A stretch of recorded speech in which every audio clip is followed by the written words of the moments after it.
Bien, sans transition, j'allais dire, hein. Après cet intermède qui a probablement permis de rétablir ce qu'il faut de sérénité pour entendre les conférenciers que je vais présenter.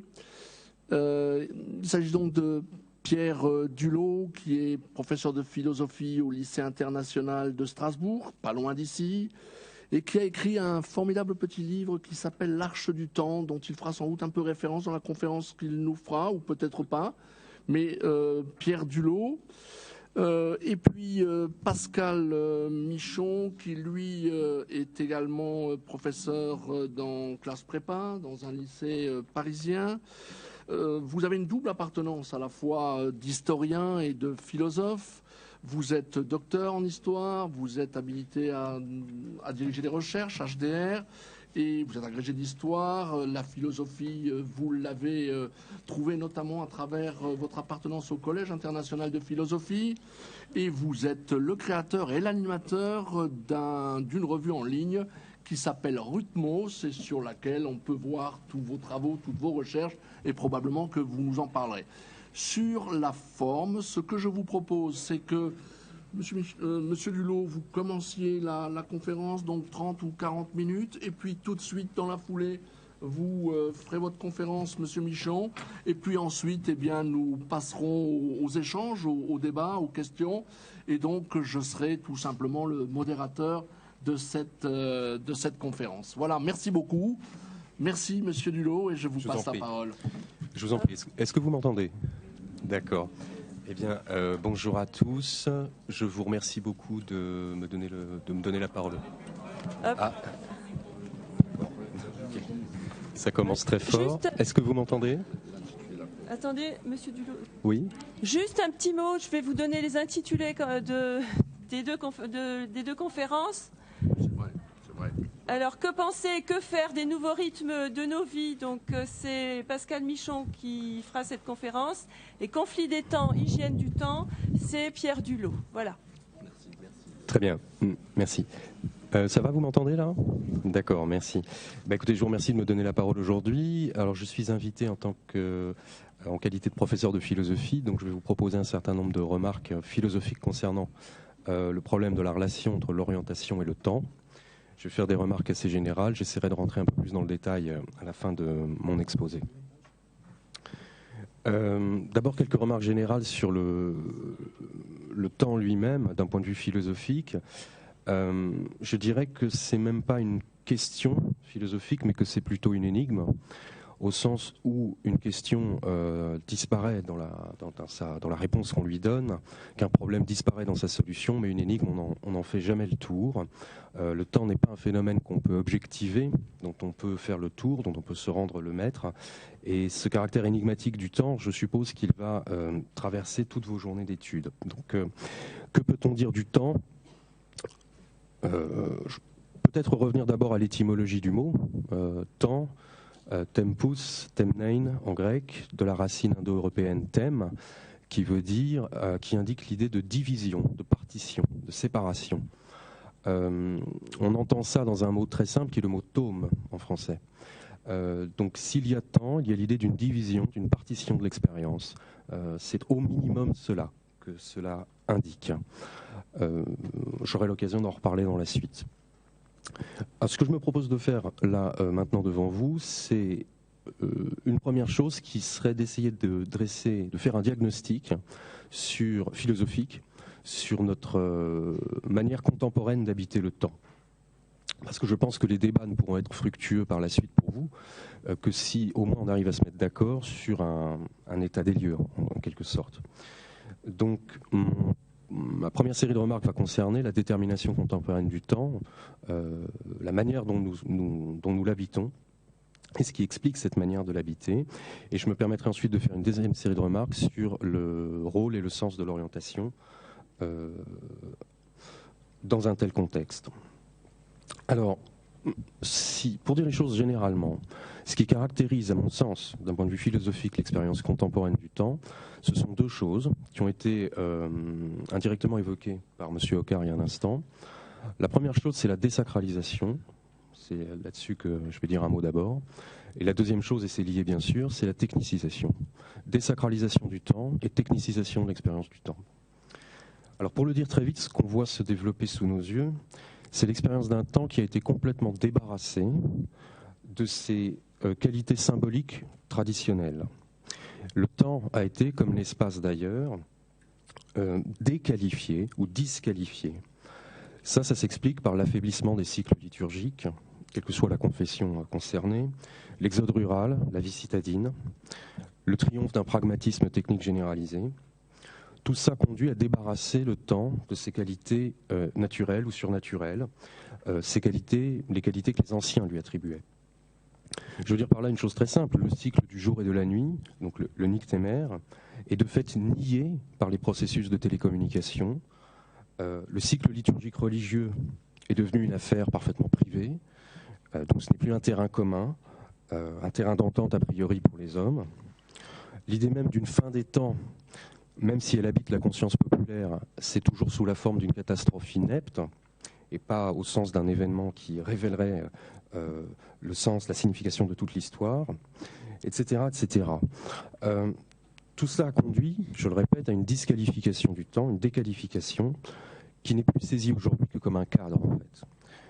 Le cadre indifférent de l'expérience, et non plus du tout comme ce qu'il pouvait être avant, comme le véhicule d'une légende, celle de l'homme, le véhicule d'une destinée.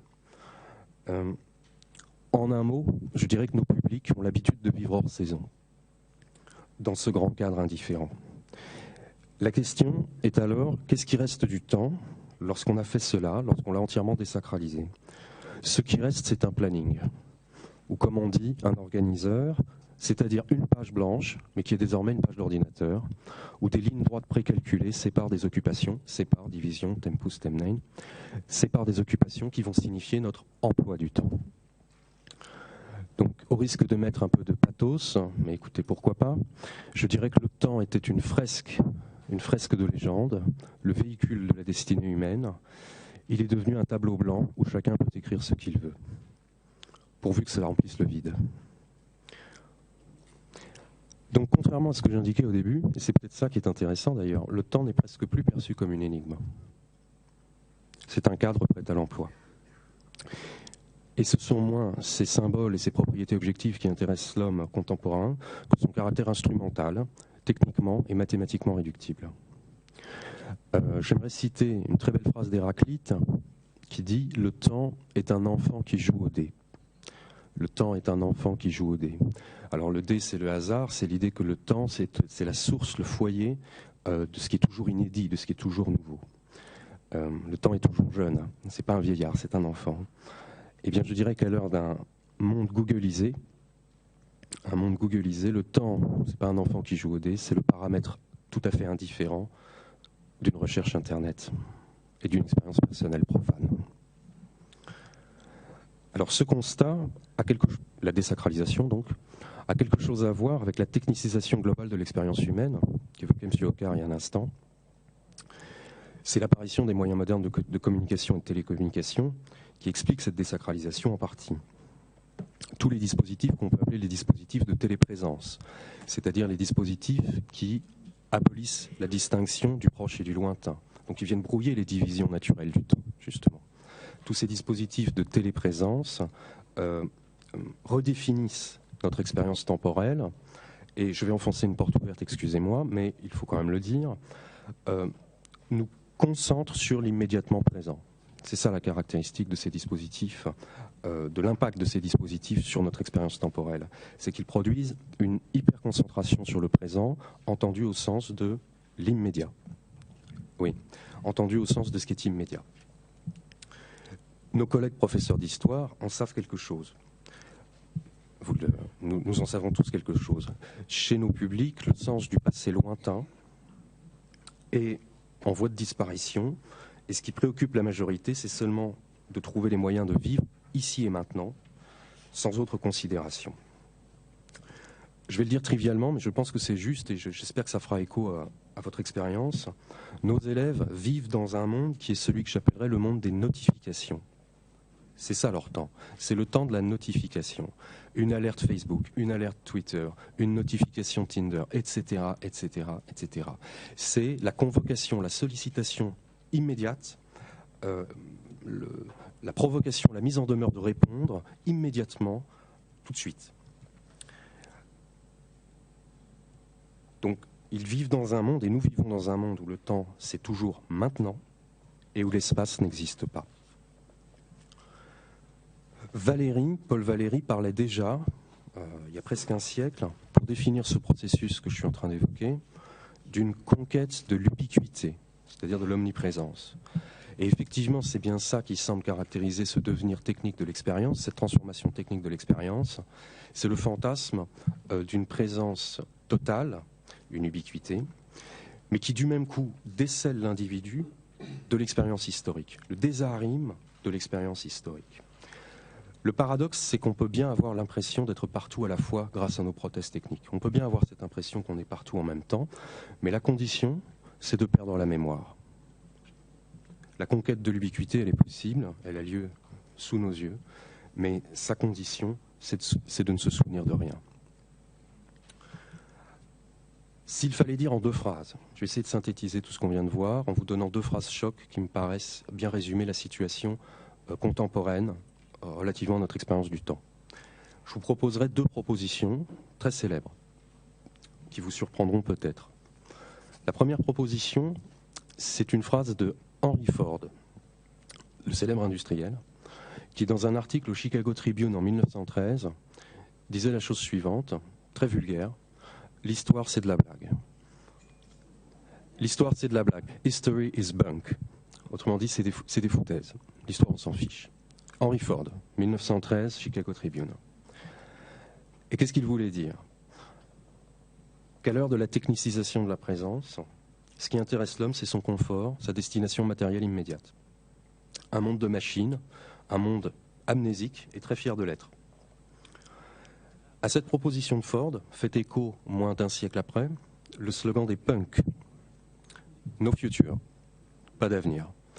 Et c'est intéressant de tracer cette diagonale entre cette phrase de Ford et le slogan punk, parce que les punks sont justement les laissés pour compte de la société de consommation, de la société industrielle.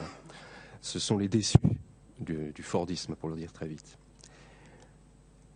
Les punks disent à Ford que c'est son idéal qui est une blague. Tant il est vrai que si on n'a plus d'histoire, on n'a plus d'avenir. Si l'histoire est une blague, c'est l'avenir qui disparaît, et ce qui reste alors, eh bien, ce sont les notifications, les sollicitations immédiates, les réquisites d'un quotidien complètement desséché, appauvri, et qui n'est plus rien d'autre qu'un terrain de jeu pour la subjectivité individuelle, mais qui est désarrimé de l'expérience du temps long de l'histoire. Donc, moi, ce qui me paraît important, c'est de souligner le fait que nos élèves, nos publics, vivent le temps. À mon avis, on peut discuter bien sûr, on est là pour ça, vivre le temps sur ce mode, d'une concentration sur l'immédiatement présent, le temps soi-disant réel des machines, mais qui est un temps qui désoriente complètement parce que justement, il décèle l'individu du temps long historique. Alors l'école vient contrarier cette tendance à la réduction et à cette technicisation de l'expérience. Parce que sa mission est une mission d'éducation. Et je serai extrêmement classique là dans les remarques qui vont suivre en disant que, en rappelant l'étymologie d'éduquer, éduquer c'est conduire hors, sortir hors d'eux. Et je dirais que l'école a naturellement pour vocation de sortir hors des urgences mondaines, des sollicitations de l'immédiat, justement. Je dirais que l'école, de ce point de vue-là, c'est... si elle apprend quelque chose, c'est l'art de prendre son temps en faisant un grand détour du côté du luxe et du loisir. C'est l'art de prendre son temps. Et donc je dirais de ce point de vue-là que la mission d'éducation nationale, c'est bien une mission qui vise l'apprentissage d'un certain usage du temps, d'un certain emploi du temps, un usage qui présuppose toujours une prise de recul, une prise de champ par rapport à l'immédiateté. Du matin au soir, l'école contredit Henry Ford. et les punks. Parce qu'elle nous dit que l'histoire, c'est pas une blague, et que l'avenir n'est pas une fausse promesse. Et c'est la raison pour laquelle elle obéit, contrairement à tout le reste, d'une certaine manière, elle obéit toujours à une liturgie qui vient contredire l'urgence du contemporain. Des heures fixes, la collectivité d'un temps partagé, des vacances, des rites de passage, des rites initiatiques, des rites d'exclusion. L'école continue de présupposer l'existence d'une temporalité qui, par ailleurs, se trouve complètement niée dans le monde du travail, dans l'univers des familles. Et je dirais que les difficultés que l'éducation rencontre actuellement viennent en partie de là. Je pense à des choses tout à fait triviales comme le problème de l'usage des téléphones portables dans l'enceinte des établissements, qui introduisent un temps dans un autre. En fait, c'est ça le problème, c'est que le téléphone portable en soi, c'est pas un problème. Simplement, on introduit le temps de l'urgence immédiate de la notification, ce que je disais tout à l'heure, dans le temps luxueux du loisir, de la transmission de l'héritage, dans le temps historique. Et l'un vient évidemment perturber l'autre, le contrarier ou le contredire. Une tendance lourde qui est celle, par ailleurs, dans le même ordre d'idées, des Massive Open Online Courses, donc les cours dématérialisés, les cours à distance, introduit aussi de la plasticité dans le temps de l'apprentissage. C'est-à-dire si l'idée c'est de pouvoir suivre des cours quand on veut, avec n'importe qui, dans n'importe quelle circonstance, il va de soi que l'école, au sens où nous la connaissons, l'école disparaît. Il se pourrait bien donc que ce détour éducatif, qui a pour vocation de préparer l'individu à rencontrer le monde en lui donnant le temps d'y penser d'abord, il se pourrait bien que ce détour ne devienne rien d'autre, si ces technologies continuent à investir le milieu scolaire, ne devienne rien d'autre qu'une des 1000 manières déjà existantes de répondre aux sollicitations du monde. Et si le monde rentre vraiment dans l'école, c'est une position très classique que je vous propose, si le monde rentre vraiment dans l'école, alors elle ne sera plus de fait un lieu d'éducation, mais simplement un lieu de formation.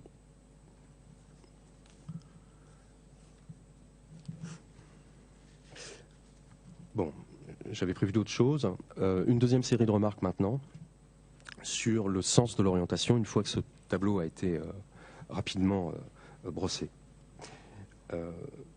Où nous mène ce diagnostic ? À l'idée que la technicisation de l'expérience, que la désacralisation de la temporalité, que la permanence d'une école qui fonctionne pour le moment sur d'anciens codes, sur d'anciens rites qui présupposent un autre temps que celui des machines, crée une situation conflictuelle, une situation de conflit. C'est pour ça que le titre de mon intervention, c'était ça, le conflit des temps. Plusieurs temps s'affrontent. Le temps pragmatique du rendement professionnel contre le temps spirituel et luxueux du loisir. Le temps instantané des notifications contre le temps long du savoir passé. Le temps des urgences sociales contre le temps des besoins individuels. Le temps de l'instant, mais l'instant c'est toujours plus ou moins l'instinct, contre le temps de la présence, qui est celui de la représentation.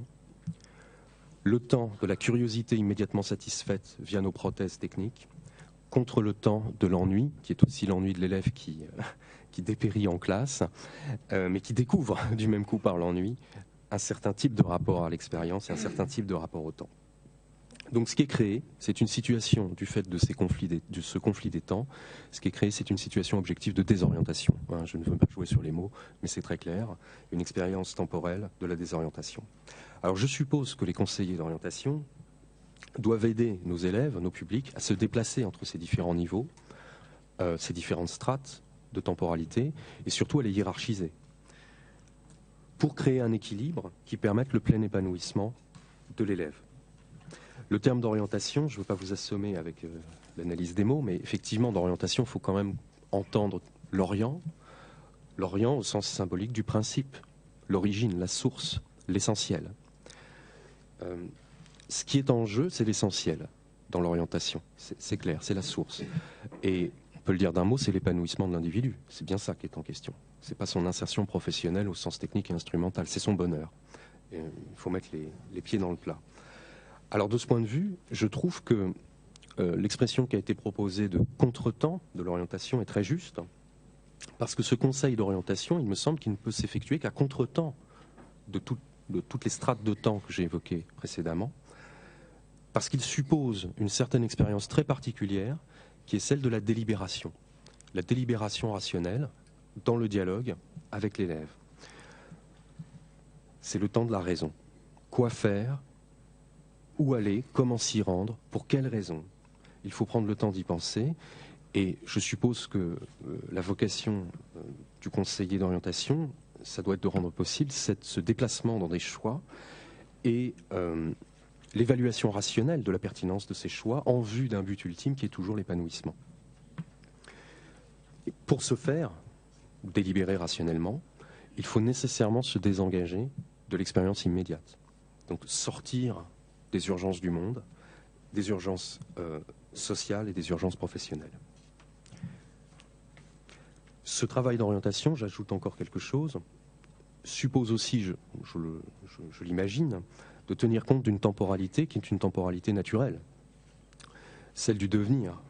Nous avons principalement affaire à des adolescents, et donc il faut tenir compte du temps en tant qu'il a une nature dialectique, c'est-à-dire qu'il progresse par la contradiction.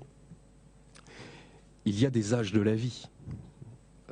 La dématérialisation de l'expérience et la technicisation de notre vécu de la temporalité n'y changent rien. Il reste des âges de la vie, et il y a donc un rythme immanent à l'existence. Je dirais que chaque âge est séparé de l'autre par une mort qui le révèle. L'adolescent, c'est celui qui est mort à l'enfant. Si on l'oriente et on le conseille, je suppose que c'est pour qu'il devienne adulte, c'est-à-dire qu'il meurt à l'adolescent. Donc il s'agit, si je devais formaliser conceptuellement la chose, le travail d'orientation dans cette situation conflictuelle que j'évoquais, il s'agirait, je le suppose, d'initier un temps dans un autre. Initier le temps de la responsabilité adulte, le temps de la volonté, dans le temps du désir subjectif qui est le temps de l'adolescence, le temps qui est le temps de l'hésitation, de l'enthousiasme aussi bien sûr, des grands enthousiasmes, mais qui est le temps de l'hésitation et du doute. Donc je suppose que le conseil d'orientation ne peut pas ne pas tenir compte de ce conflit entre ces différents âges, et qu'il représente de fait le temps de l'exigence adulte à laquelle il initie l'adolescent. La difficulté étant, je le suppose, d'arriver à ce que l'une, l'exigence adulte, ne nie pas l'autre, l'expérience adolescente, mais à ce qu'elle la dépasse. Mais la dépasser en passant par elle, sans la nier comme si elle n'existait pas.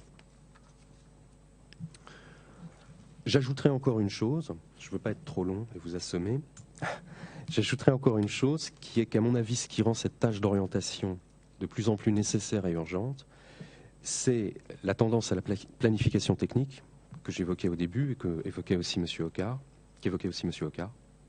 parce qu'elle gagne l'école elle-même.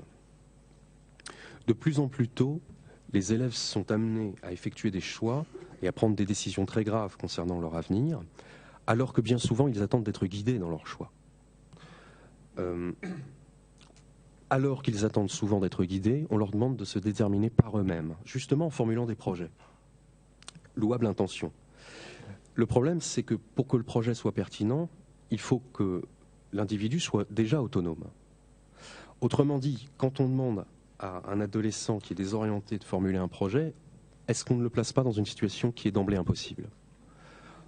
Au sens où, je m'explique, on présupposerait comme condition déjà réalisée une autonomie qui est pourtant censée être l'effet ultime du processus d'apprentissage. Donc, est-ce qu'on ne met pas, pour le dire très trivialement, la charrue avant les bœufs dans ces cas-là? Il me semble que, et c'est involontaire bien entendu, c'est un système de difficultés qui nous préoccupe. Il me semble qu'on crée parfois des situations de désorientation, qu'on ajoute à la désorientation et qu'on crée de la désorientation objective, puisqu'on fabrique des états qui sont insolubles.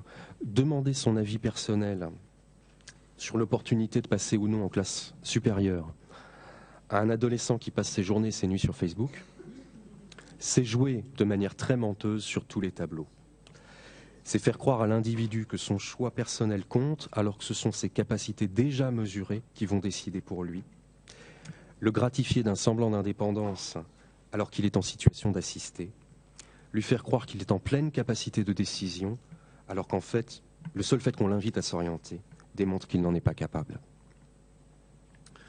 Je ne parle même pas des situations où, in fine, les élèves font des choix alors que ce sont des logiciels d'aide à la décision qui vont trancher, c'est-à-dire où des machines vont décider de l'affectation des hommes et plus des hommes. Imposture complète. Donc j'aimerais souligner un paradoxe qui est que, par différence, excusez-moi cette trivialité, je sais bien que c'est très... on ne devrait pas dire ça, mais un bon élève, vous voyez de quoi on parle? C'est une facilité, hein, excusez-moi. Un bon élève, on ne lui demande pas d'avoir des projets, alors que c'est celui qui justement pourrait en formuler. Celui qui est désarmé, qui est en difficulté, on exige qu'il en formule alors que précisément il n'est pas en situation d'en formuler. Donc il me semble que ce paradoxe qui est très difficile est un des nœuds du problème.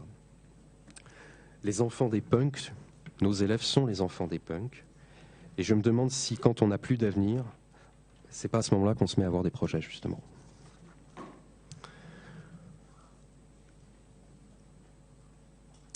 Je ne veux pas être trop long, alors je vais conclure sur l'idée d'une hygiène du temps. Dans cet univers déjà largement technicisé, où l'expérience du temps a été désacralisée, où le temps n'est plus qu'un grand planning où on remplit des lignes, les contraintes de l'éducation, les contraintes qui sont naturelles à l'éducation, sont en permanence soumises et subordonnées à des exigences qui sont externes à l'éducation et qui dénaturent l'expérience à mes yeux.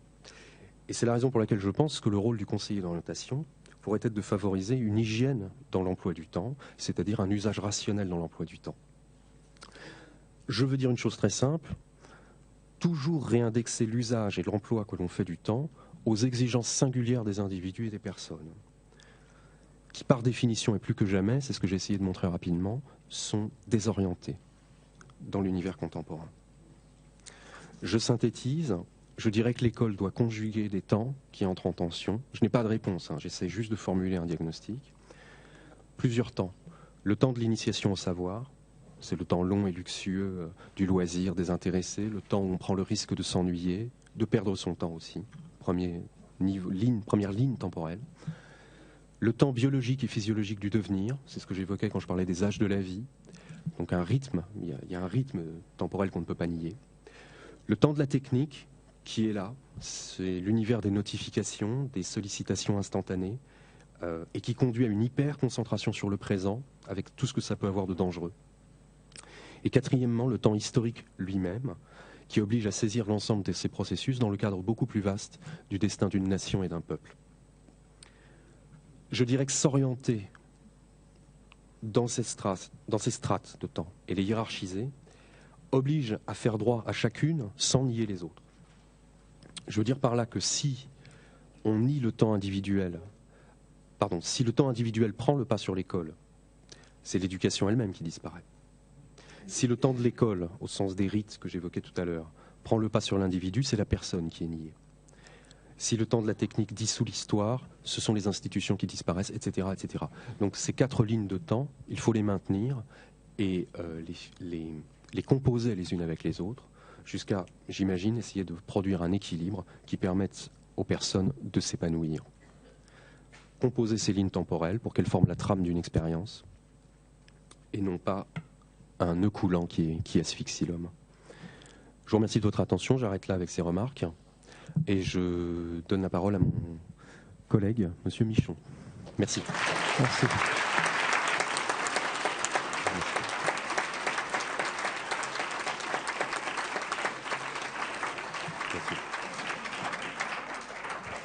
Merci. Ça marche? Ça marche pas? Si. Ça vous parle bien. Oui, mais il est pas en face. On me dit d'utiliser celui-là, mais je suis pas sûr qu'on m'entende bien. Non. Et celui-là? Ça va là? Oui, bon.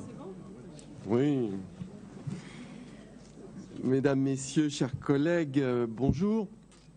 Alors, d'abord, je voudrais remercier la COP de m'avoir invité à ces journées, qui, une fois de plus, confirme une impression que j'ai depuis plusieurs années, c'est que ces questions de temporalité, de rythme, de contretemps sont de plus en plus à l'ordre du jour. On est sans arrêt confronté à ces questions-là et nous ne sommes pas les seuls à nous les poser aujourd'hui. Il y a pas mal de nos collègues dans d'autres disciplines qui s'y intéressent, et cela depuis au moins une bonne dizaine d'années. C'est un peu pour ça que j'ai fondé ce site que j'anime aujourd'hui, qui s'appelle Rutmos, pour documenter toute cette activité, qu'elle soit pratique ou théorique, autour de ces questions.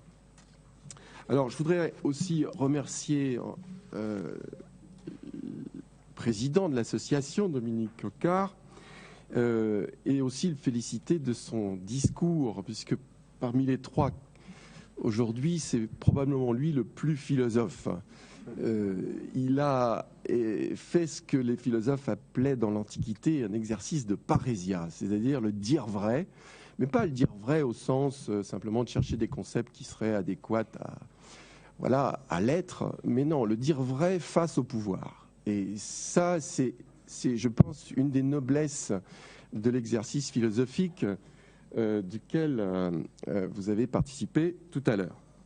Je voudrais aussi remercier donc les organisateurs, qui sont toutes des organisatrices, Graziana, Marie-Elisabeth, Daniel, avec qui j'ai eu affaire pour préparer un petit peu cette intervention, et avec lesquelles on a décidé finalement de s'orienter vers une présentation assez descriptive, mais vous verrez que je prends quand même un peu parti, de cette littérature scientifique qui a été produite depuis l'ultime fin des années 90. Maintenant, ça fait une bonne quinzaine d'années déjà. Alors, c'est énorme, donc j'ai fait un choix personnel, donc forcément arbitraire, en même temps en essayant de vous donner un petit peu un aperçu des différentes façons d'aborder ces questions. Après, tout cela, évidemment, est à discuter très précisément en regardant les textes. Alors, ces questions sont pas toutes nouvelles. La vitesse, par exemple, est une des obsessions du XXe siècle. Vue comme symbole de modernité et de progrès jusqu'aux années 60, rappelez-vous la DS, il fallait aller vite, rouler vite, et ça pouvait mener parfois à des catastrophes, mais elle était quand même extrêmement valorisée. Cette question a été remise sur la table et finalement diabolisée, je dirais, à la suite du développement dans le sillage de 1968 de sensibilités nouvelles, écologiques, politiques, qui ont remis en question cette espèce de fascination pour la vitesse. Paul Virilio s'est fait un nom dans le petit monde de l'essayisme en plaçant plus bas que terre ce que les générations précédentes avaient placé au pinacle. Dans un esprit millénariste qui rappelle par bien des points certains prédicateurs qui annonçaient eux aussi la fin des temps, c'était vers l'an 1000, Virilio répète depuis plusieurs dizaines d'années déjà que la vitesse infinie des transmissions, je le cite, aujourd'hui l'interconnexion mondiale ne peuvent que se solder par une explosion finale, je vous l'annonce si vous ne la connaissez pas, cette thèse, et par un effondrement systémique qui sera comme l'apocalypse de la modernité. Malheureusement, le héros de l'accident général ne prend pas en compte ses propres crashs conceptuels et chaque jour qui passe sans que l'accident attendu ne se produise enlève un peu plus d'intérêt à cette critique sommaire de la vitesse, il faut bien le reconnaître. Le thème de l'accélération maintenant date plutôt de la fin des années 90 et des années 2000. Alors que la vitesse n'était qu'un simple dérivé des progrès techniques réalisés depuis la fin du 19e siècle, c'était pas très récent finalement, en matière de transport, chemin de fer, on allait tellement vite qu'on avait mal au cœur, on voyait le paysage défiler et les gens supportaient mal au début ces sensations nouvelles, l'automobile, l'avion, bon, tout ça c'est quand même fin 19e, les télécommunications, télégraphe, pareil, téléphone, radio, télévision, bon, un petit peu plus récent, mais tout ça vient finalement de la fin du 19e et du début du 20e siècle. Cette accélération, en revanche, de la fin des années 90, a été un phénomène nouveau, contrairement à la vitesse. Accélération, qu'est-ce que ça voulait dire? Ça voulait dire augmentation du tempo des activités productives, d'abord, donc du travail, mais aussi des activités sociales, façon dont nous vivons, le rythme de nos vies. Accélération qui a été liée à deux choses principalement. D'abord, l'extension de la mondialisation, on va y revenir dans de très nombreux pays, et puis à développement des techniques de télécommunication et d'information. En 2005, ce thème a fait l'objet d'un ouvrage qui est devenu depuis un best-seller, je ne sais pas si vous le connaissez, il s'appelle Accélération. Une critique sociale du temps qui a été écrit par Hartmut Rosa, un professeur de sociologie allemand. Dans son livre, Rosa distingue trois types d'accélération. L'accélération technique, d'abord, l'accélération des changements des structures sociales. Donc, le temps d'une vie, finalement, les structures ont déjà se sont transformées très vite. L'accélération du tempo de la vie. Les techniques, les structures et le tempo de la vie. Selon lui, ces trois formes d'accélération s'entraînent les unes et les autres dans une spirale auto-alimentée. L'accélération du rythme de la vie exigerait l'accélération technique, qui entraînerait à son tour l'accélération du changement des structures, qui impliquerait elle-même une accélération supérieure des rythmes de vie. Et chacune d'elles serait propulsée par un moteur, l'accélération du rythme de la vie par les promesses d'émancipation et de réalisation de soi de la modernité, c'est parce que nous voulons toujours en faire plus que nous essayons d'accélérer, plus pour notre bonheur, hein, là je parle de la vie des individus eux-mêmes. L'accélération technique serait propulsée par les exigences du capitalisme et la diffusion d'économies monétaires. L'accélération du changement social serait propulsée, elle, par l'accentuation de la différenciation fonctionnelle. Ce que les sociologues veulent dire par là, ça veut dire qu'on a affaire à plus de sphères d'action, de groupes, et que chacun étant plus spécialisé, il faut qu'il ait affaire à plus de personnes pour continuer ses activités. La principale conséquence de cette spirale serait paradoxalement la pétrification de la vie. C'est-à-dire qu'on irait plus vite, mais que tout, finalement, s'immobiliserait. Les individus ne se détermineraient plus par rapport à des projets, dit Rosa. Pourquoi ? Parce que la probabilité que ces projets se réalisent ne serait plus du tout assurée. Le temps d'une vie, tout a déjà tellement changé qu'on a du mal à se projeter dans l'avenir. Du coup, dit Rosa, les individus adopteraient une attitude orientée vers le présent. Cette attitude, il appelle une identité opportuniste qui serait déconnectée aussi bien de la tradition que du futur. Et Rosa rejoint sur ce point les très nombreux essayistes qui ne cessent de déplorer le sacre du présent, le présentisme, aux dépens du projet et surtout de la mémoire. Et du fait même de la diminution drastique des capacités de projection des individus, qu'ils soient d'ailleurs singuliers ou collectifs, les groupes, donc de cette diminution de projection vers l'avenir, la modernité avancée dans laquelle nous sommes se caractériserait par la conjugaison d'une accélération permanente, certes, superficielle, mais d'une pétrification des systèmes. C'est-à-dire que nous serions dans un système qui nous pousserait à répéter et à ne rien changer, parce que nous ne pourrions, dit-il, rien changer. Rosa a été le premier à tenter donc une synthèse de ces très nombreux travaux qui sont apparus à la fin des années 90. Son livre est de 2005. Oui, il a été assez rapide. C'est donc très utile. Il brasse une quantité d'informations. Il classe toutes ces informations et les intègre dans une grosse machine théorique qui a à la fois des qualités et des défauts. La qualité, c'est évidemment de classer tout ça. Le défaut, c'est que, en même temps que cette machine éclaire le réel, elle a aussi tendance à l'écraser un peu. Dans la mesure où elle présente l'accélération comme une donnée englobante de notre époque, elle ne permet pas de distinguer, par exemple, les groupes sociaux. L'accélération touche-t-elle ceci de la même manière ? Question toute simple. Y a-t-il des différences sociales entre les réponses apportées à ce phénomène ? Sommes-nous égaux devant l'accélération ? Et Rosa n'apporte pas de réponse à ces questions, qui sont pourtant pour moi fondamentales. Son message final est lui-même complètement dépolitisant.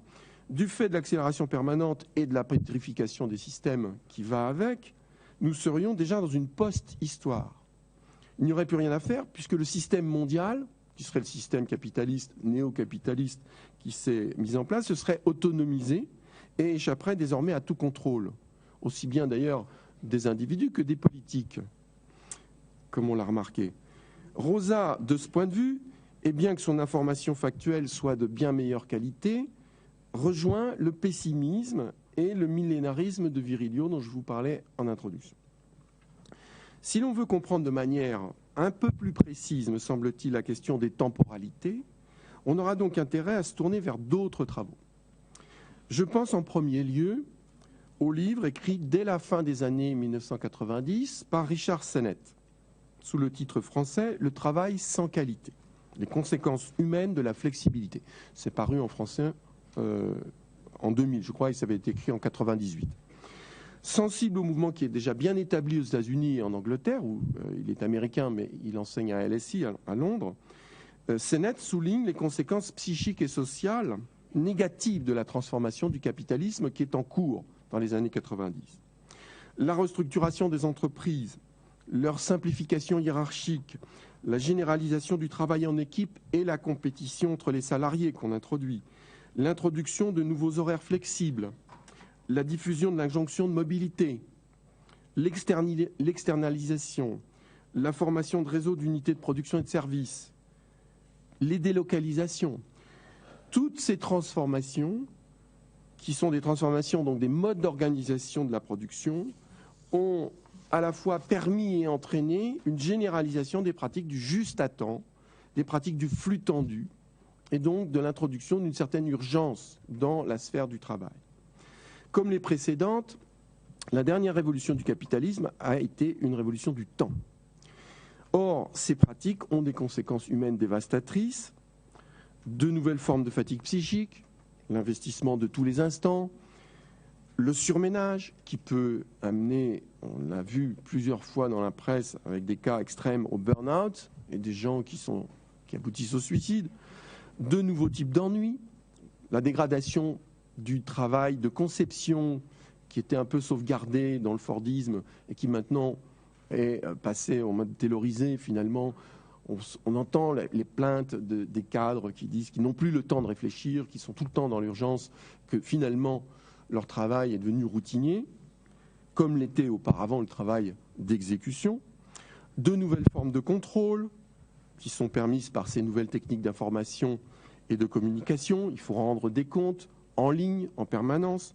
De nouvelles formes d'assujettissement, l'instauration d'une compétition entre les individus d'une même entreprise au seul bénéfice de la direction. Il faut une petite direction maintenant, il n'y a plus besoin de contremaître ou d'échelons intermédiaires, il suffit de créer la compétition entre les gens des services. Et comme ça, on est sûr que celui qui dirige pourra le faire à moindre coût.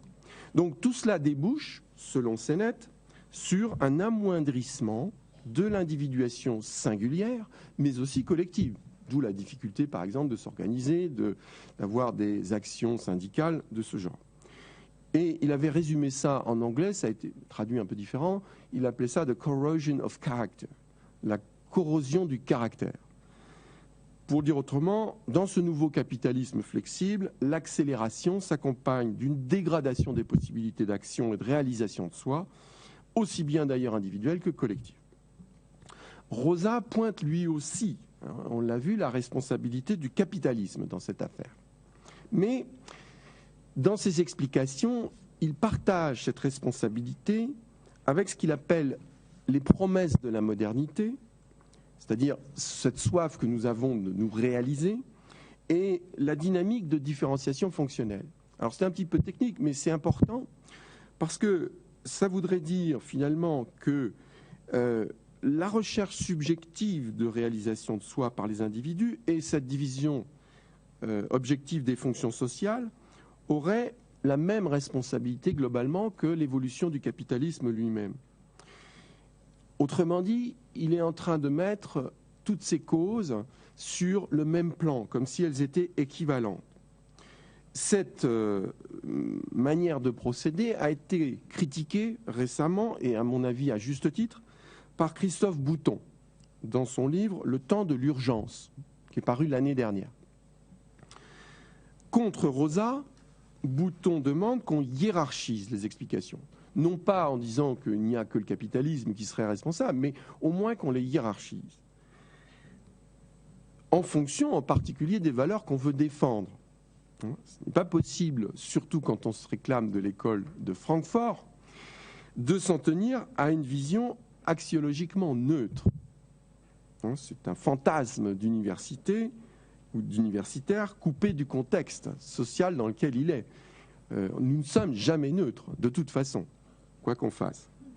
Et j'ajouterai pour ma part qu'on ne peut pas considérer la volonté d'émancipation des individus et les injonctions utilitaristes, productivistes et consuméristes venant du capitalisme comme éthiquement et politiquement équivalentes. C'est difficile de faire cette équivalence. Donc il faut hiérarchiser les explications. Quand on fait cela, finalement, on déshistoricise et on dépolitise les questions, les conflits en cours, comme si toutes les positions y étaient également légitimes.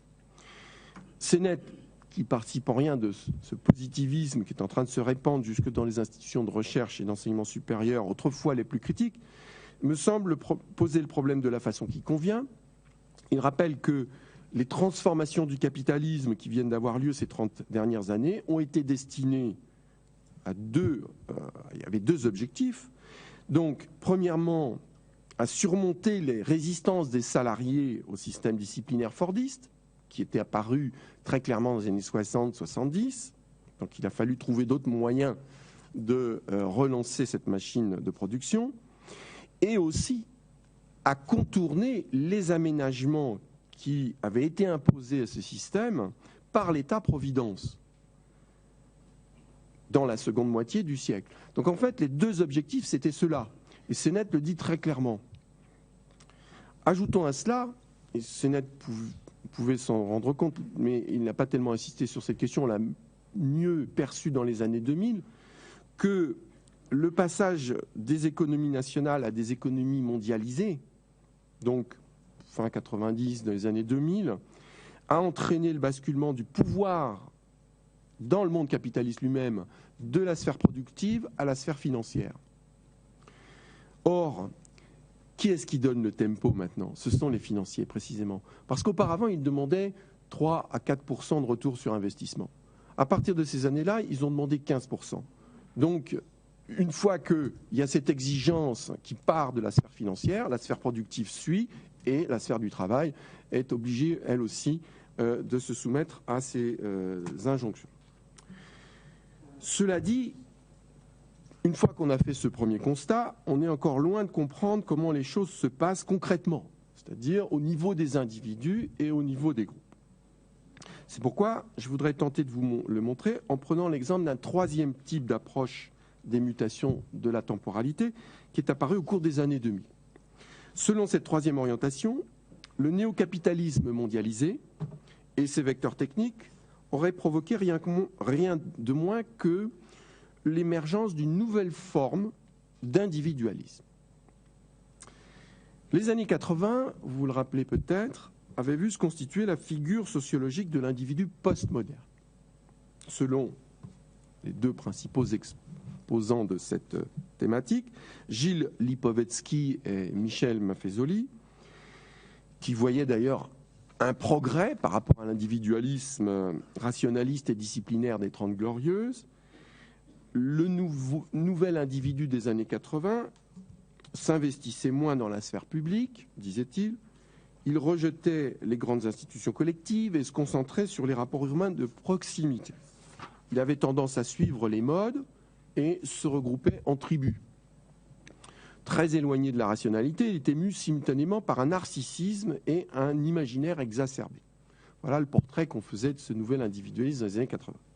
Les années 2000 sont marquées par l'émergence chez les sociologues d'une nouvelle figure qui s'oppose à la précédente, qu'ils ont appelée l'individu hypermoderne. On distingue celle-ci assez clairement dans un collectif dirigé par Nicole Aubert, l'individu hypermoderne, paru en 2005 également. Donc je vais prendre ce collectif, pour exemple, même s'il n'est pas indemne de tout retour à la thèse postmoderne, puisque Maffezoli, par exemple, y participe. Si l'on en croit l'introduction de ce collectif, le nouvel individualisme ne serait pas du tout le produit d'un effondrement des idéaux de la modernité, mais bien au contraire, celui de leur hyperbolisation.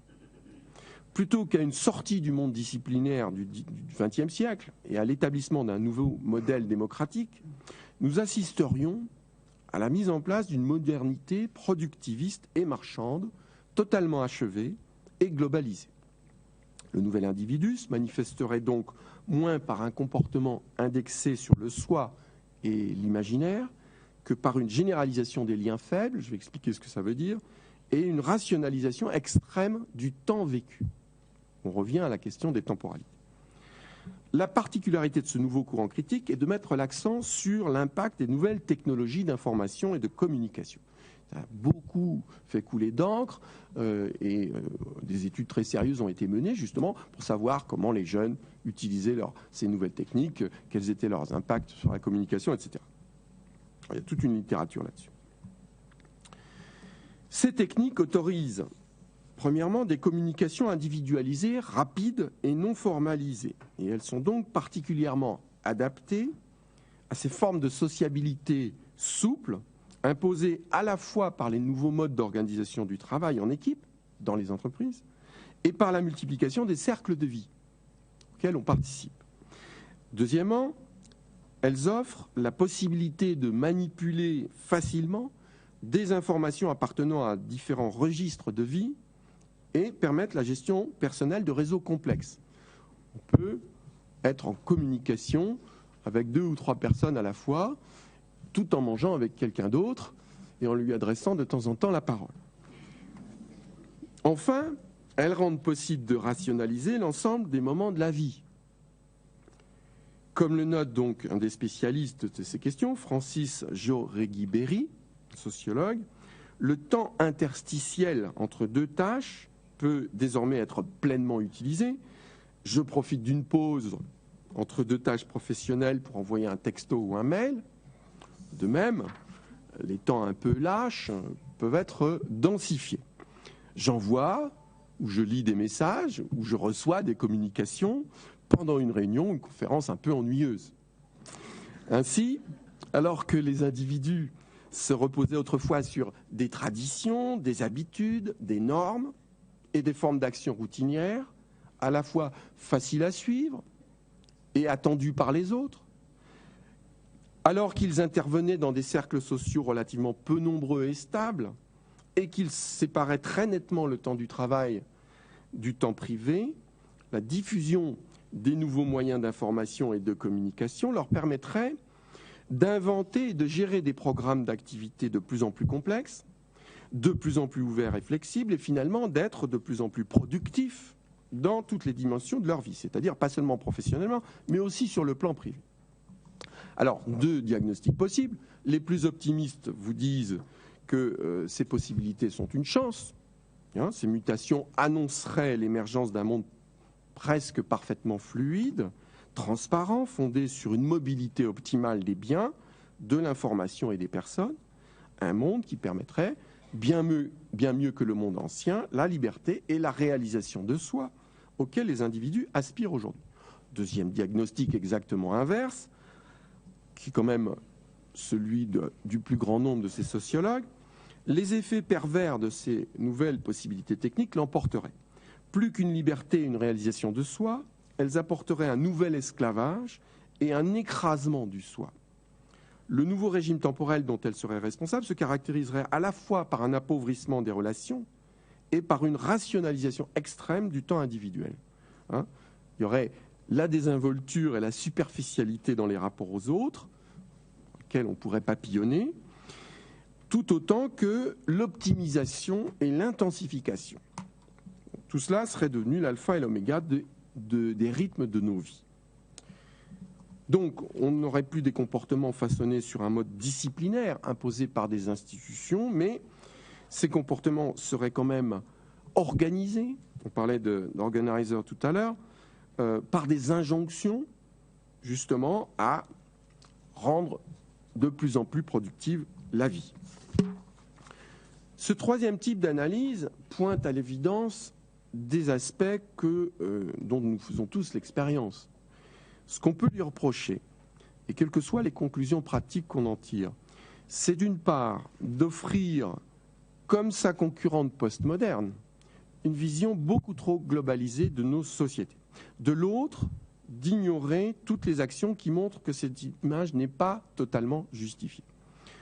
La figure de l'individu hypermoderne est le plus souvent présentée comme si elle était déjà généralisée, comme si nos sociétés étaient déjà entièrement pénétrées par les exigences du néocapitalisme et les injonctions des techniques, et comme si, pour finir, elles étaient dénuées de tout pouvoir permettant de résister à la dégradation en cours ou de créer des formes de vie plus acceptables. Or, il me semble qu'on peut opposer plusieurs types d'objections à cette dérive de la critique. Alors, vous me permettez de demander où j'en suis, combien de temps il me reste? Pour 5 minutes. 5 minutes.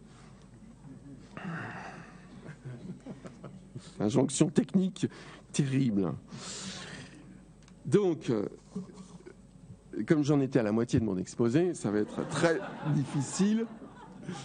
Alors, pour synthétiser, première chose, quand on regarde très précisément ce qui se passe, et si on demande aux gens s'ils sont sous pression ou pas, eh bien, c'est assez étonnant le résultat. Je ne sais pas si vous avez un ordre de grandeur à l'esprit.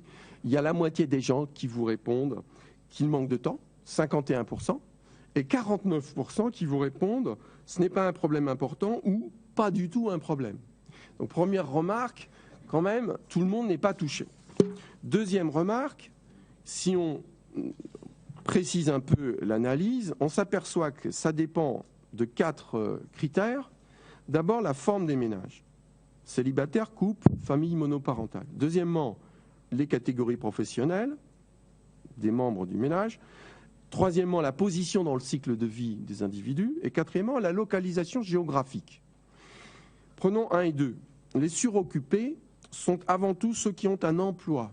Les plus diplômés, les femmes et les personnes qui ont de jeunes enfants. C'est assez précis. Les ménages diplômés biactifs ayant de jeunes enfants et les familles monoparentales trustent, si j'ose dire, le haut du palmarès. Inversement, les chômeurs et les retraités sont les plus nombreux parmi les sous-occupés, entre guillemets. Les ménages peu diplômés où l'un des conjoints ne travaille pas sont dans une situation intermédiaire. Cela dit, si on se déplace un peu et qu'on sort de France, il y a des variations considérables. Aux Pays-Bas, en Suède et en France, il y a une corrélation très nette entre le haut niveau d'études et l'importance des heures de travail, mais c'est le contraire en Finlande et en Italie, où les couples les plus diplômés travaillent moins que les autres. Alors, après, vous ajoutez à cela le fait qu'en France, par exemple, le temps de travail est quand même concentré dans la vie entre 25 et 55 ans, ce qui veut dire que c'est cette partie-là de la population qui est principalement sous pression. Et puis, il y a aussi la question tout simplement géographique. On n'a pas les mêmes rythmes de vie dans les grandes villes et en province ou en région, comme on dit, pour être politiquement correct. Mais sauf que quand on va aux Pays-Bas, eh bien, ça ne marche plus. Donc là, les petites villes ont les mêmes rythmes finalement que les grandes. Donc il faut être extrêmement précis dans la description des réalités temporelles auxquelles on a affaire.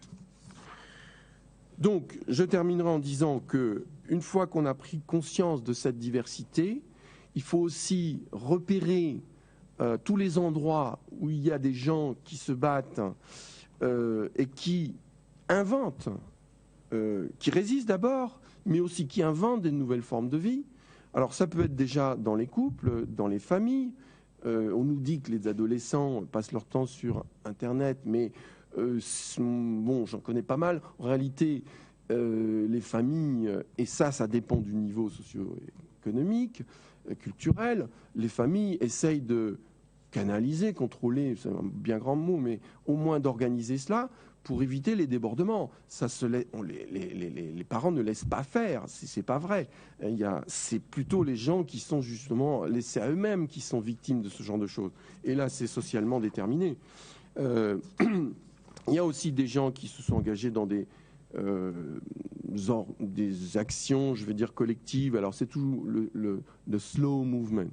Slow movement qui a des aspects un peu, comment dire, déjà un peu rattrapés par le système lui-même, puisque si vous allez sur les sites qui présentent le slow movement, vous trouverez des publicités pour, par exemple, de slow coffee ou de the slowest beer in the world.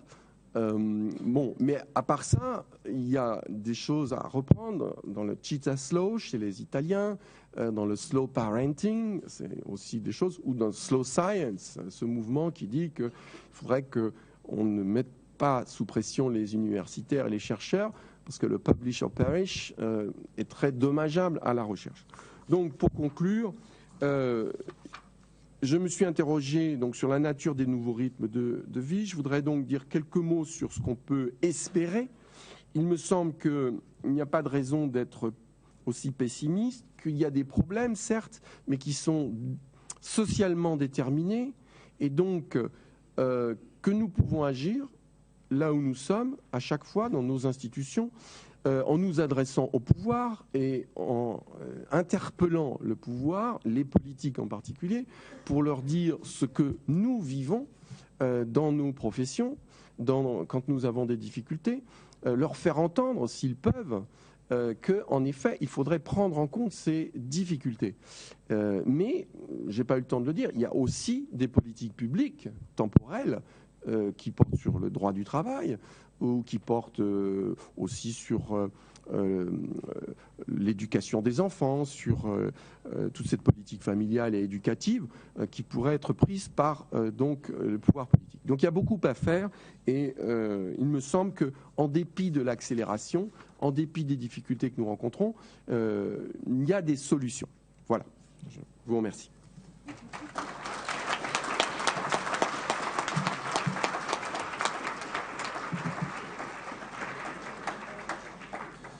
Merci beaucoup à vous deux pour ce que vous nous avez apporté. Je crois véritablement que l'un et l'autre, vous nous avez permis de mettre des mots sur ce qu'on ressent de manière plus ou moins diffuse. Et je crois qu'on va passer peut-être la parole à la salle, mais je me permettrai, si vous le voulez bien, peut-être une première question, non sans avoir évoqué un philosophe que vous connaissez peut-être l'un et l'autre. Je pense à Gilbert Hautois. Gilbert Hautois, qui a beaucoup travaillé sur les technosciences et qui montrait bien comment les technosciences ne s'embarrassent pas du temps et de l'histoire, puisqu'effectivement, elles n'ont du temps que l'idée qu'effectivement, au bout du bout, ça doit être efficace et rentable. Et donc, on est bien là dans la négation du projet, au sens où le projet, c'est l'articulation des trois temps. Je crois que vous en avez parlé un petit peu, mais ma question, elle est très simple. C'est, selon vous, et je l'ai noté comme ça, en quoi et comment l'intersubjectivité, le dialogue, la délibération à laquelle vous avez fait référence, je crois que c'est vous, Monsieur Dulot, en quoi ces thèmes-là peuvent-ils être ou pas l'objet d'une repolitisation, d'une rehistoricisation du temps? En quoi l'intersubjectivité, en quoi le dialogue et en quoi la délibération, c'est peut-être une façon de repolitiser le temps? Je crois que c'est vous qui parliez de cette repolitisation et de cette rehistorisation du temps. Voilà la question que je voulais vous poser à l'un ou à l'autre. Je ne sais pas qui va commencer.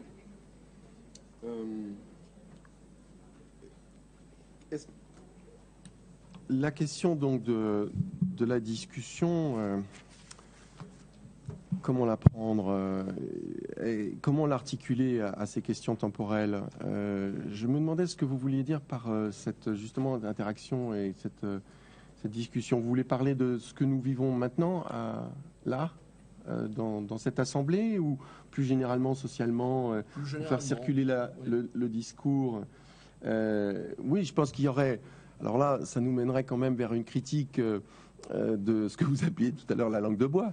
C'est-à-dire qu'on a vraiment l'impression qu'il y a du discours et il y a comment dire, du discours qui porte des énergies, du discours qui porte du conflit, des points de vue, mais que ce n'est pas porté jusqu'aux décideurs. C'est-à-dire que les décideurs trient et nous renvoient finalement à un discours qui est toujours le même, un discours qui est technique. alors que ce qu'on leur dit, c'est que la technique, bien entendu, elle est importante. Bien entendu, elle joue un rôle dans ce qui se passe. Mais que, au bout du bout, ce qui compte, ce sont les individus qui vont être aidés par le système ou pas. Et ce qui compte aussi, c'est comment les gens qui sont dans ces systèmes peuvent agir pour aider ces individus, alors que ce soit des enseignants ou des gens qui font de l'orientation. Voilà, donc moi j'ai l'impression qu'on est dans un déni en fait de la discussion. C'est peut-être un peu fort, puisqu'aujourd'hui on est en train de le faire. Mais je ne vous parle pas de ce que nous faisons nous, je parle de ce qui se passe après, une fois qu'on a lancé le message.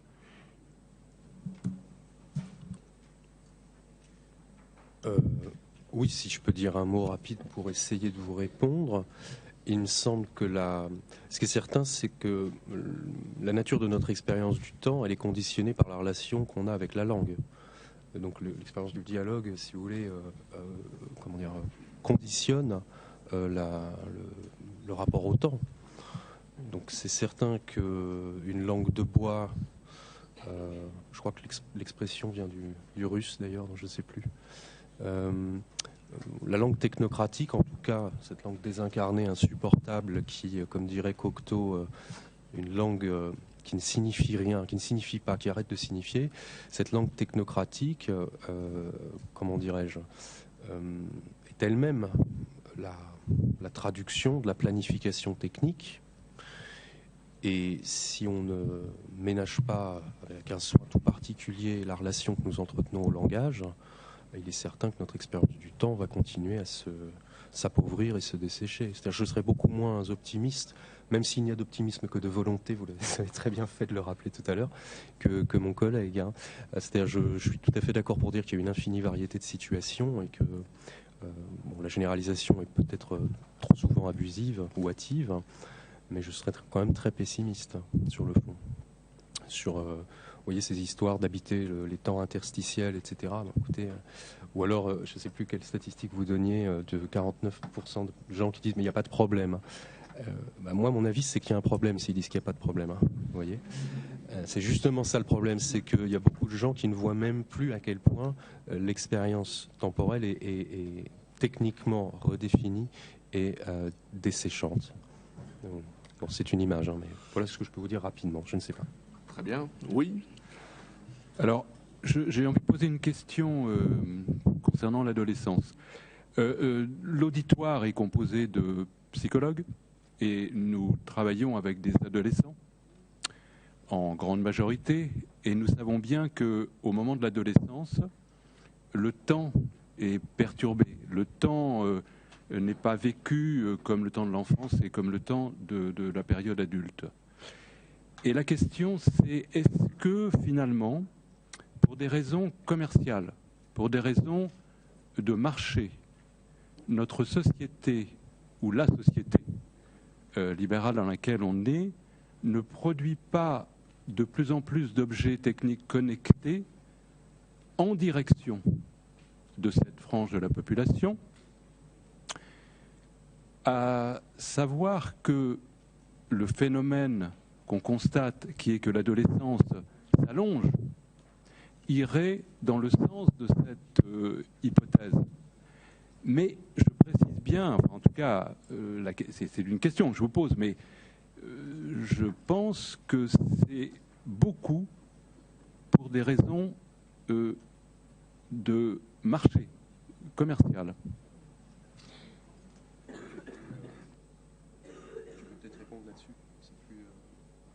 Finance, le thème beaucoup de la finance, c'est peut-être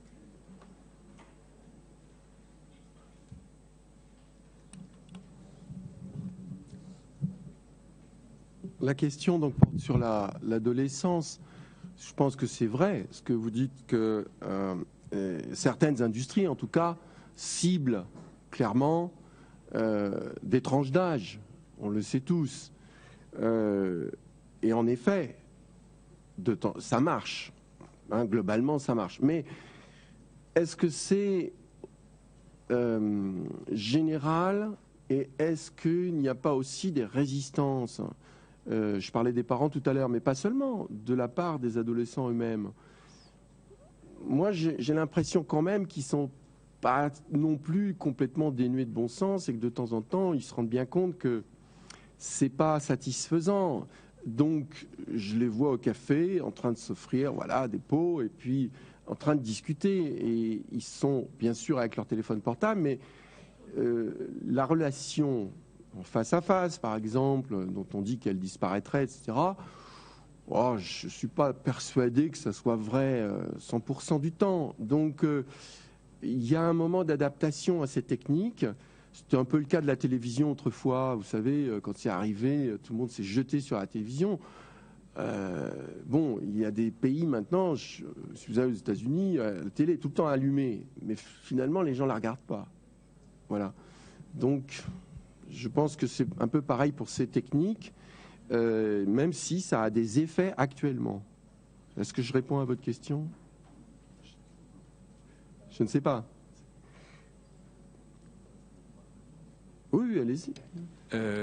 Écoutez, je pense quand même, puisque justement on vit avec des adolescents, que ces objets connectés prennent une grande place. Je ne sais pas la proportion exacte d'adolescents qui possèdent 1 ou 2 ou 3 téléphones, smartphones, mais c'est quand même très très important. Et je me dis que c'est pas un hasard si justement la société technique en produit de ces objets. Moi, je suis pas aussi. Enfin, je voudrais bien être optimiste aussi, c'est-à-dire penser que finalement les adolescents, les jeunes et nous-mêmes, nous avons un recul. Et je le pense quand même. Mais enfin, je crains justement on aille beaucoup dans le sens d'une société libérale qui recherche justement toujours de nouveaux produits. Et finalement, alors, en forçant un peu le trait, on se demande si la société ne devient pas de plus en plus adolescente, c'est-à-dire pour répondre à des besoins économiques. Mais bon, c'est une hypothèse peut-être un peu aventureuse, certes, mais c'est une hypothèse quand même.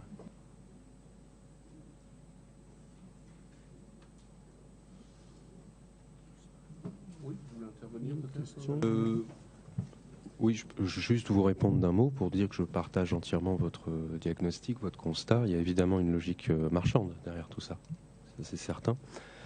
Et l'importance de l'adolescence au sens où ça prend de plus en plus de temps, les siècles passants, de devenir un homme, effectivement. Ça, c'est un fait très important. On n'a pas le temps d'en parler, mais je crois que c'est Sloterdijk qui a développé ce truc-là en parlant de néoté, il me semble. Voilà. Et bon, ça, c'est très très important. On n'a pas pu l'évoquer, mais je suppose que vous aurez l'occasion de le faire. Et sur le fait que l'adolescent soit central. Oui, c'est très juste. Il faudrait le développer longtemps, mais je suis tout à fait d'accord. C'est-à-dire au sens du temps comment dire, au sens d'un culte de l'engagement qui peut se désengager aussitôt qu'il s'est engagé, quoi. Vous voyez, comme modèle de vie. C'est-à-dire, il faudrait pouvoir tout essayer, mais sans conséquence. Il y a ce vertige-là dans l'adolescence, et qui fascine énormément les adultes.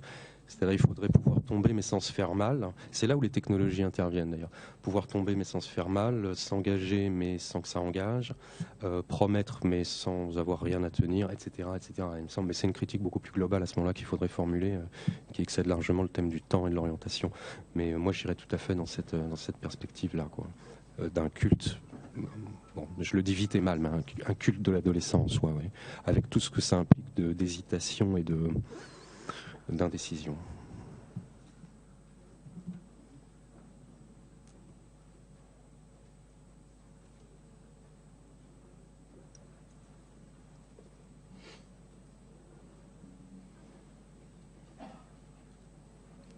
D'autres questions, d'autres remarques ?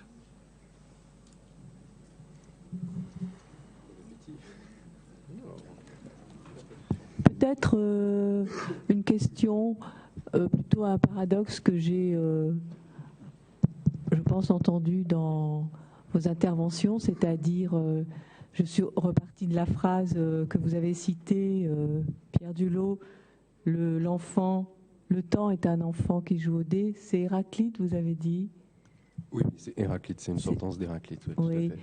Et je me suis dit, comme ça, on est dans une époque très incertaine où justement on ne sait pas ce que sera fait demain, comment est organisé, comment serons-nous, comment nous vivrons demain.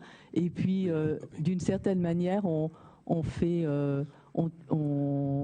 squeeze le hasard. On essaie de maîtriser. Enfin, vous voyez, il y a un paradoxe là, il m'a semblé. Voilà, je voulais vous en faire part.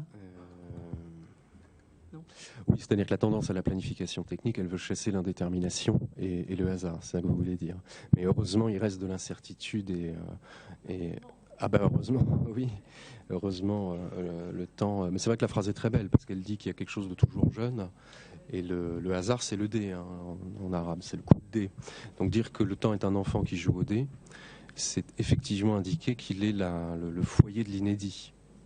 Et je serais tout à fait d'accord pour dire que la tendance à la planification technique, c'est une tendance à la planification, donc la prévisibilité. Il s'agit bien de rendre les comportements prévisibles.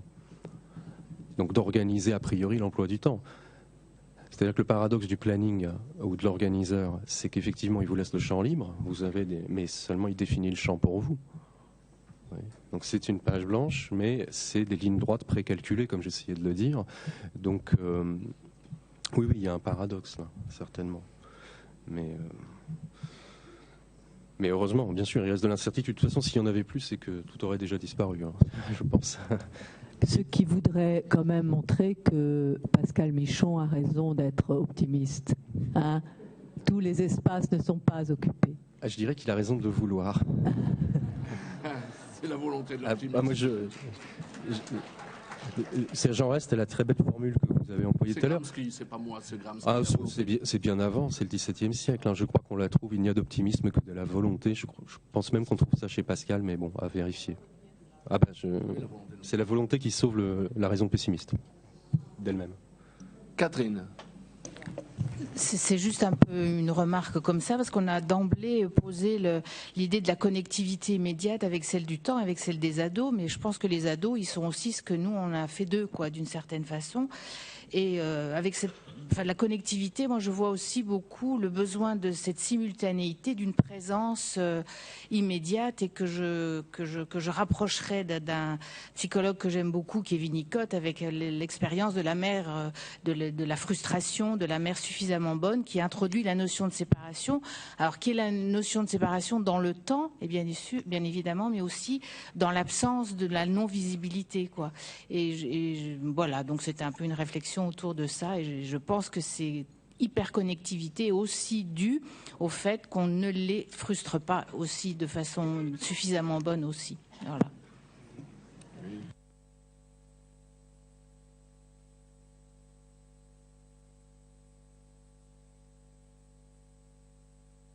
Pardon, vous leur enlevez leur téléphone portable, là vous êtes sûr qu'ils sont très frustrés parce que justement c'est exactement ce que vous dites, c'est un objet transitionnel finalement. Hein, c'est-à-dire cette immédiateté disparaît et c'est toute leur vie qui est dedans. Parce qu'il y a les textos qu'ils ont envoyés, il y a toutes les adresses, il y a toute une mémoire de ce qui s'est passé. Et c'est vrai que c'est la punition la plus atroce qu'on puisse faire aujourd'hui. C'est d'enlever le téléphone portable. Et après ils viennent et ils vous disent « Ah, bon, le téléphone, vous pouvez le garder, mais rendez-moi la puce. » Donc là, ne vous laissez pas avoir. Vous dites, non, pas la puce. Bon. Non, c'est vrai. Il y a ça, on le voit bien. Il y a des crises d'hystérie quand on les prend, ces téléphones, qui nous gênent, nous, et quand on est enseignant. Donc il y a des négociations après, mais en même temps, bon, est-ce que ça fait pas partie, de l'éducation d'aujourd'hui, quoi. Il faut négocier ça aussi, mais ça se fait. Ça se fait. Au début, ils sont un peu étonnés, puis bon, après, ils acceptent, c'est comme ça. On n'ouvre pas le téléphone pendant les cours. Ça marche. Hein. Bien, écoutez, je crois que on va s'arrêter là. Il me reste à vous remercier vivement pour ce que vous nous avez apporté. Je crois que